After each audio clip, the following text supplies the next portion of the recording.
Even more pressure.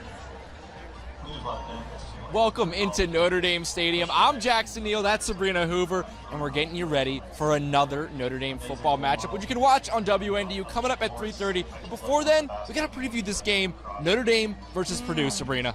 Yeah, so we're back here at Notre Dame Stadium. I know the last time they were here at home, not the best outcome, that 41-40 win against Texas A&M. They are 0-2 right now, Jackson. So again, big momentum. You know, it needs to be a big bounce back for them against Purdue. Exactly. Right now, the Irish are number 24 in the country, even with that 0-2 record. That's First true. time that's happened in a while. It seems to be 0-2 with a kind of record like that. But coming off a loss like that, Sabrina, I mean, just overall, what do you kind of think this team needs to do to get back, not back, but get into the win column? Yeah, exactly. Yeah, they're still searching for their first ever win. I know we talked a lot about defense, right? That was the biggest thing that we've been talking about. My thing is, you know, eliminating explosive plays on the defensive side. I mean, we talked about A&M, averaging about 21 yards per completion. That cannot happen today against the Boilermakers, especially with some, you know, receivers here and there. That's the biggest thing I'm looking out for is, can this defense be consistent throughout 4 quarters? What about you? Exactly. I mean, Marcel Reed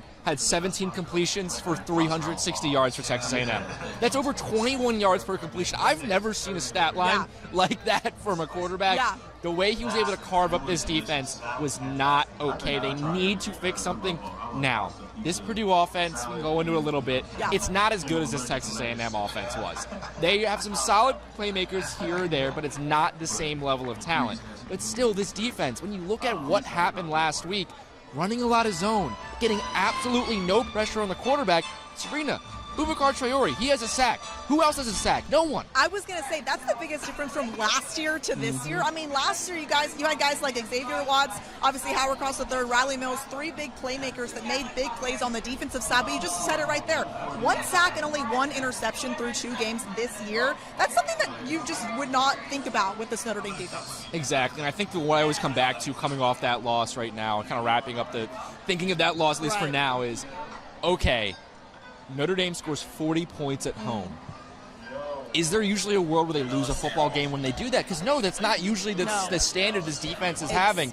That's very, very rare for them to give up that many, score that many points and still lose right here in Notre Dame Stadium. But I guess now, going forward, at 0-2, I think, do you think this team has to reimagine their expectations for what the 2025 season can be? Yeah, definitely. I mean, when we look at the 2025 season as a whole, quarterback conversation, I think they're in a better spot this year than they were last year, because that was the biggest question mark last year was with Riley Leonard. After that NIU loss, it was like, is he the right quarterback for this offense? We haven't had that conversation with CJ Carr because he hasn't even shown that. He's shown impressive stuff. So when looking at this entire offense, I think, again, I know we talked a lot about the defensive side of the ball, but offensive side of the ball, I don't see like many problems because, you know, we see CJ Carr throwing the ball downfield, finding those receivers, finding Jeremiah Love, of course. So when it talks about the offensive side, I just see things that are going good for them. But again, I know we talk a lot about this defense. That's the biggest question mark for me today. It really is still the biggest question mark. But I love your point about the offense, because if you had told me back in March, let's say,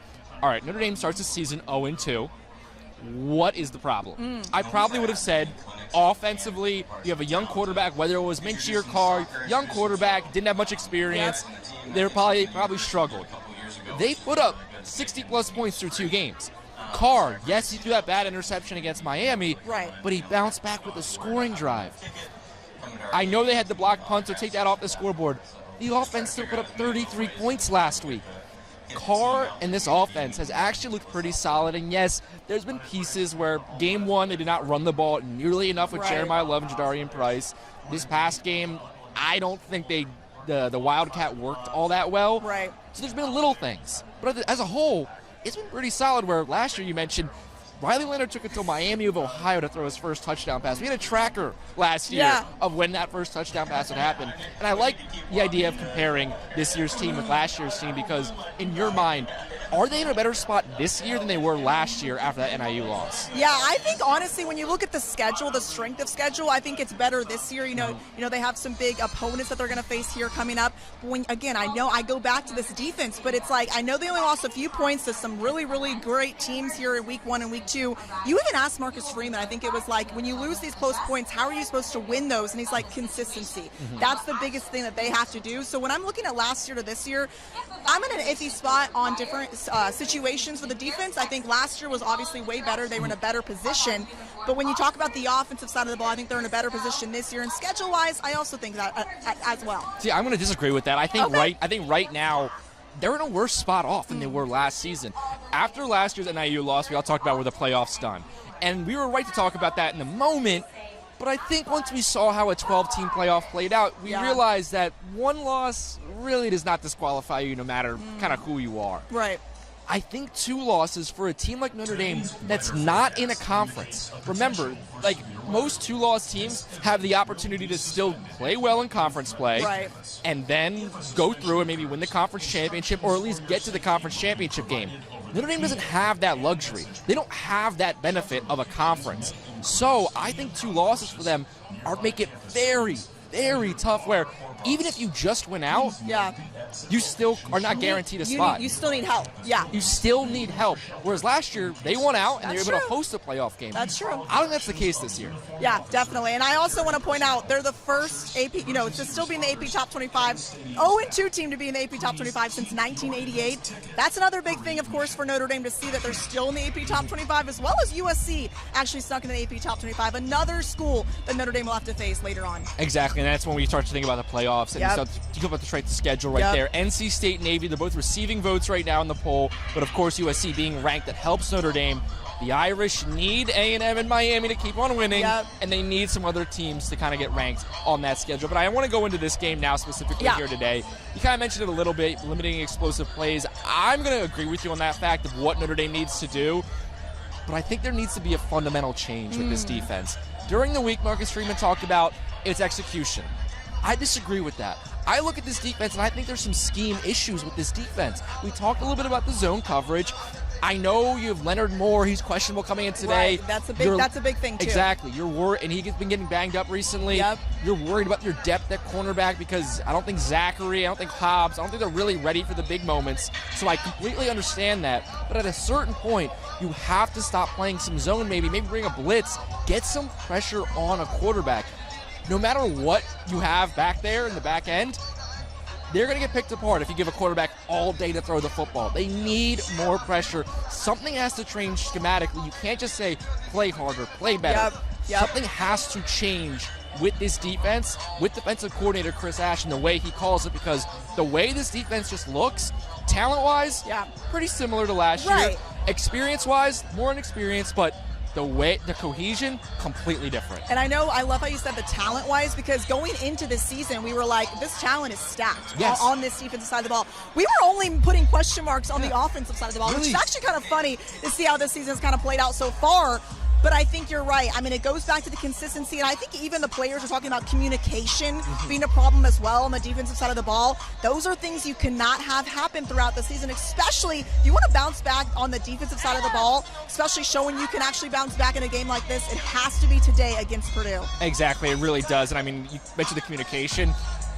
At moments, a lot of moments this year, it feels like the 3 levels of the defense are not in sync. The thing about Notre Dame defenses under Al Golden, they were such a strong unit. And I think right now, Chris Ash, only 2 games in. Let's just remember that, first and foremost. There's plenty long season, both of them against top 10 opponents. Let's not forget about that. Only by 4 points. So let's not forget about that. But I think when you just look at the cohesion of this defense, that's where I'm seeing the problems. It feels like the linebackers and the safeties and the linebackers and the cornerbacks, or the cornerbacks and the defensive line, they're not all in sync in the way that we've seen this defense. And I think sometimes maybe we just overestimated their ability to reload after losing that much NFL talent off that side of the ball. And I love how you mentioned NFL talent, because again, they lost their leader on the defensive side, Jack Kaiser. He was here for 6 years. Obviously, I know Drake Bowen now has taken that kind of leadership role. Again, it all comes back to the communication aspect of things. Drake Bowen is stepping into that role with the communication. Things maybe not going his way, but still, it's it's going to be crucial for them to kind of find their place, take a deep breath, find the consistency, because at the end of the day, they've only played 2 games, and this season, it's not going to get any easier for them. 12 guaranteed opportunities, as Marcus Freeman always said. So if they played 2, you got 10 more at least. Yeah, exactly. And then so now let's just go into today. Yeah. Who's your player to watch? Who's someone you're kind of circling today saying, okay, if Notre Dame's going to get into the win column, this guy's going to have to make some plays? All right, I'm going on the offensive side of the ball. Tight end Eli Raridan. We saw him get some really big plays in that Texas A&M game last week, especially in that game against Miami. He's a big dude. I know with Kevin Bauman obviously being retired from football, they were going to have to lean a little bit more on him on the tight end position. He's really shown a lot of progression, especially in some plays here and there. So I'm looking at him to kind of have a touchdown. He hasn't had a touchdown yet throughout the season. I know he's only played 2 games, but I'm looking at him today. What about you? I'm going to go on the defensive side of the ball. I think everyone's just talking about defense. Everyone at this point, it just has to keep going with it. I'm going Boubacar Traore. Only guy that's had a sack. Only guy that's had a sack. And that's kind of where it comes down to, is that you're going to need to put pressure on Ryan Brown back there, Purdue's quarterback. This wide receiver corps is good. I think Nitro Tuggle, a guy that people might remember, started at Northwood, took them all the way to the state title game. Which we saw him out here. Exactly. Big dude. He was at Georgia, now he's at Purdue, and he's had some pretty good touchdown in each of their first couple games right now. So having players like that, he's good enough to find holes in his zone. Yeah. Get pressure on the quarterback. Once you do that, everything else falls in line. 100%. And if one player is going to do it, the only player that's proved to me, I think to everyone right now, is Boubacar Traore, unless they bring maybe some blitzes. Yeah, no, I completely agree. And again, I know we talk about defense all the time, but again, communication is the biggest thing I'm looking for. When Purdue goes down the field, can they stop? Can they get a big stop first half or whatever, first play to kind of just show the momentum of this game? Or a turnover. Or a turnover would be nice. Last year, Notre Dame... That was the biggest thing last year. I mean, when the Notre Dame defense came on the field, you knew that they were going to force a turnover. Notre Dame beat Purdue last year 66-7. Now this year, obviously it's a different Notre Dame team, as we just discussed. It's also a different Purdue team. I think they are their roster under Barry Odom, they are much, much better. Yeah. So it is not last year's team at all. I think to expect that last year's result is a little much. Because it's 2 very different teams and they're way better. But what's your final score prediction today? All right, I got Notre Dame winning 31-14. I know yours is a little bit close there. But again, going back to the defense, limiting explosive plays is going to be huge. I think this Notre Dame offense is really going to show a lot today, especially with C.J. Carr kind of finding momentum here and there, using Jeremiah Love. We saw a lot of him last week as well, maybe Jadarian Price a little bit.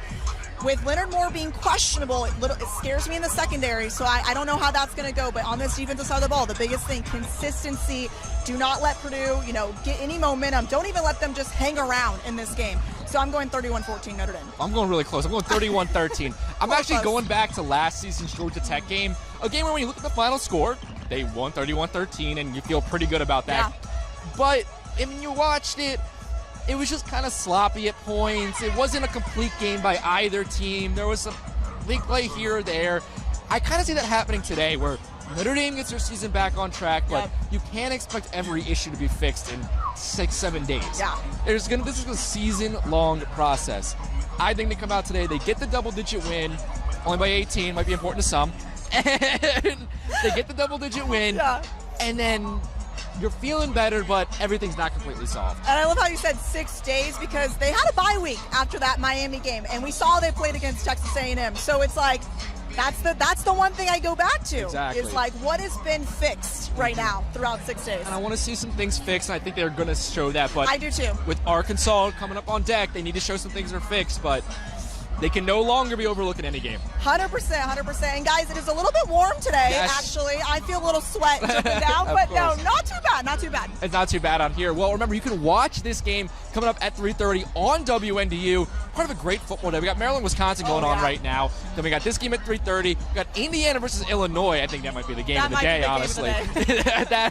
That's coming up at 7:30, and then Sabrina and I are going to have a big recap of this Notre Dame football game on the newscast after that football game. But Sabrina, I guess, got to get ready for this one. Got to get ready, guys. I got to stretch. Got to stretch. Hold that camera. Hold that camera. Well, thank you so much for watching. Remember to tune in to WNDU all day long for all your football coverage.